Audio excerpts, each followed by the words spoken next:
Here's a question. It's minus 20 degrees. You have a dead animal, some stones, and no matches. You have 4 hours before dark and 2 before your hands stop working. What do you do first?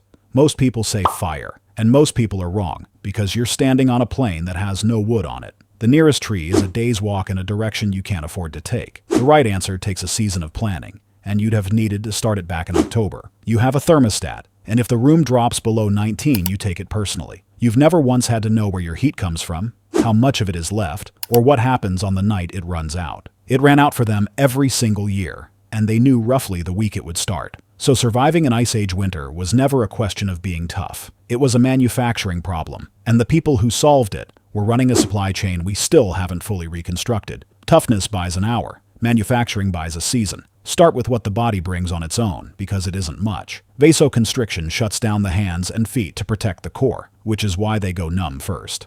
Shivering burns calories to make heat at roughly 5 times the resting rate, but it can't be sustained for long. Brown fat helps, but every human has it as an infant and mostly loses it. That's the whole kit, and against a Moravian January, it buys minutes. Take the obvious answers first. They went south, and some certainly did, but the sites don't move. Dolny Vestanich and Pavlov in Moravia, Kostenki on the Don and Mezhirich in Ukraine were all occupied straight through the cold season, and the hearths and butchery waste are still there to prove it. The second answer is that they slept through it. There's a real paper arguing for seasonal torpor at Cima de los Huesos in Spain, published by Antonis Bartziocas and Juan Luis Arzuaga in 2021. It's built on lesions in the bone. It's contested, and it concerns a population 400,000 years old, not these people.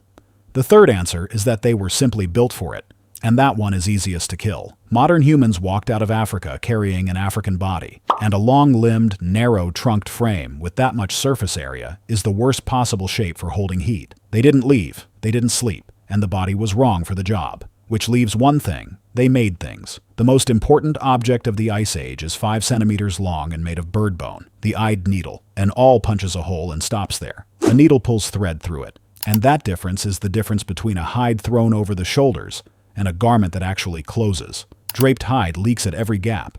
A sewn garment traps a layer of still air against the skin. That trapped air is the insulation, and the fur is only there to hold it in place. Every coat ever made works on that principle. Clothing can be dated without a single needle, using a parasite. Body lice live in cloth rather than on skin, so they split from head lice only once there was cloth for them to live in. Genetic work by Melissa Toops and David Reed puts that split around 170,000 years ago. So simple clothing is very old, and tailored clothing is not. The oldest eyed needle yet found came out of Denisova Cave in the Altai in 2016, excavated by Mikhail Shunkov's team, and dated to about 50,000 years ago. And bone needles are at Kostenki by 40,000, but we only know what was being sewn because of a grave. Sungir sits near Vladimir in Russia, found in 1955 by workers cutting a clay pit and excavated by Otto Bader. Inside were an adult man and 2 children buried head to head, with around 13,000 mammoth ivory beads laid in around them. The beads hadn't scattered. They lay in lines, in rows down the arms, in bands at the wrists and ankles, and in a dense cap across the skull. That pattern means sleeves, cuffs, a hood, trousers, and footwear sewn onto the leg. 34,000 years ago. Randall White's replication experiments put each bead at up to 45 minutes of work, and across 13,000 of them. That's an investment nobody makes for a burial they consider optional. And Neanderthals lived in that same cold for 200,000 years without ever making an eyed needle. Nathan Wales modeled how much of the body their clothing likely covered, and got 70 to 80%. Modern humans in the same conditions go past 90. Ian Gilligan has argued that the gap mattered, not that a needle killed them, but that the group with sleeves had more room to fail. Hide is only half of it, and the other half nearly didn't survive at all. In the 1990s, Olga Sofer looked again at scraps of fired clay from Dolny Vestanich and Pavlov in Moravia, in what's now the Czech Republic. The clay is 27,000 years old, and it had been sitting in museum drawers for decades, because it was only clay. Pressed into the surface were the impressions of woven textile, not hide and not fur, but plaited and twined plant fiber, probably nettle and willow bast. There's basketry in there, netting, cordage, and fine weave, with a thread count anyone alive today would recognize as cloth. So the camp isn't what you pictured. It holds bags, nets, mats, and cord strong enough to lash a shelter down in a wind that would otherwise take it. Fine woven fiber is also exactly what you want next to the skin,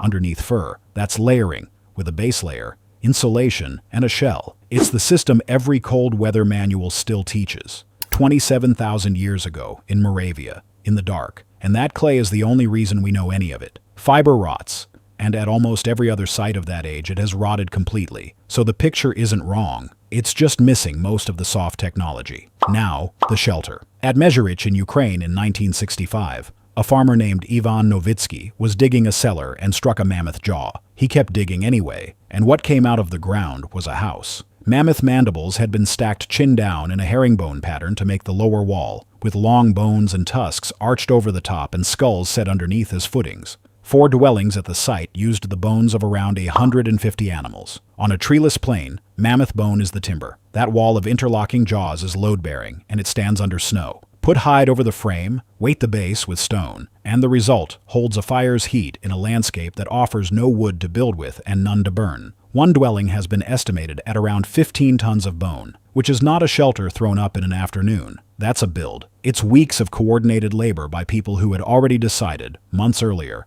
exactly where they'd be standing when the weather turned. The structure at Kostenki 11, published by Alexander Pryor's team in 2020, is bigger and stranger still. It runs 12.5 meters across, uses the skulls of around 64 mammoths, holds charred wood inside, and has storage pits dug in a ring around the outside. Storage pits. Hold on to that. Now back to the question you got wrong. You said fire, which is fine. But fire with what? Bone burns. As long as it's fresh bone with the fat still sitting inside it, it won't light on its own. So a wood or dung starter has to come first. But once it's going, greasy bone burns long and slow. Pryor's team found charred bone and charred wood together in those Kostenki hearths. They also found soft, spongy bone in the fill, which is what's left after the fat has cooked out. So the mammoth was the house, the dinner, and the fuel, all at the same time. Nothing was ever one thing, and that's the entire Ice Age economy in a sentence. Then there's food. And winter hunting isn't actually the hard part. Animals stand out against snow. They move slower through it. And once the meat is down, the weather keeps it frozen at no cost. The hard part is fat. Lean meat alone kills. The liver caps how much protein it can process, somewhere near a third of total calories. Past that ceiling comes sickness, then weakness, then death on a full stomach. Arctic explorers called it rabbit starvation. So winter is a fat economy, running on marrow, brain, back fat, and tongue. The parts a modern supermarket won't stock are precisely the parts that keep a body alive at -20. Then there's storage, in pits cut into permafrost, which is a freezer that runs itself. At Kostenki, they ring the dwelling, and the meat cached in autumn is drawn down slowly across the whole dark half of the year. Autumn decides whether you see spring. And that's where it turns, because the pit is finite and the winter is not. The killing month was never January. It was March, when everything stored is gone, the herds haven't come back, and the body has spent 4 months quietly eating itself. It shows up in the teeth. Enamel hypoplasia leaves horizontal bands where growth simply stopped, laid down when a child goes hungry long enough for the enamel to record it. And upper Paleolithic skeletons carry them repeatedly. More than one band on the same tooth from the same person. Those are the survivors. That is what the survivors look like. So a group inside a 15-ton bone house, watching the last pit empty, has to answer a question no thermostat has ever asked them. Who eats? At Gough's Cave in Cheddar Gorge in England, in deposits around 14,700 years old, human bones carry cut marks, deliberate breakage for marrow, and 3 skulls worked into cups. Sylvia Bellows' team at the Natural History Museum documented all of it. Whether it was ritual or hunger, or the two things at once is still argued. That it happened is not. Winter didn't kill by freezing because freezing is fast and it's rare. Winter killed by arithmetic. By a number counted out in October that turned out to be too small in March. So here's the full picture. And it isn't a figure shivering in a cave. It's a workshop running at full capacity. Someone is cutting bone into needle blanks with a burin. Someone is twisting nettle fiber into cord. And someone is setting mandibles into a wall in a pattern that has to be right, or the roof comes down. Someone else is rendering fat.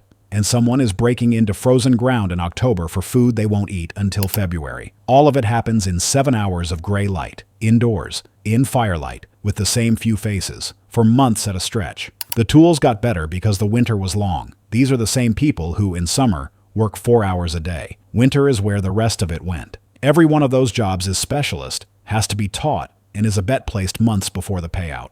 The Ice Age winter wasn't survived by the strongest body in the group. It was survived by the group that planned furthest ahead, which brings it back to you, standing on that plain with your dead animal and your stones. You were never going to get it right, and not because you're soft. The answer was never inside the 4 hours you had.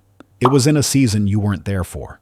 You're warm right now for exactly the same reason. Through a gas contract, a grid, and insulation inside a wall you've never seen. You inherited the winter solution, and you don't hold any part of it. Every one of them could have told you, to the day, how much fat was left in the pit. They spent every autumn afraid of the winter. We spend every winter forgetting it's there. Next one is water, and how you drink when every source in the landscape is frozen solid.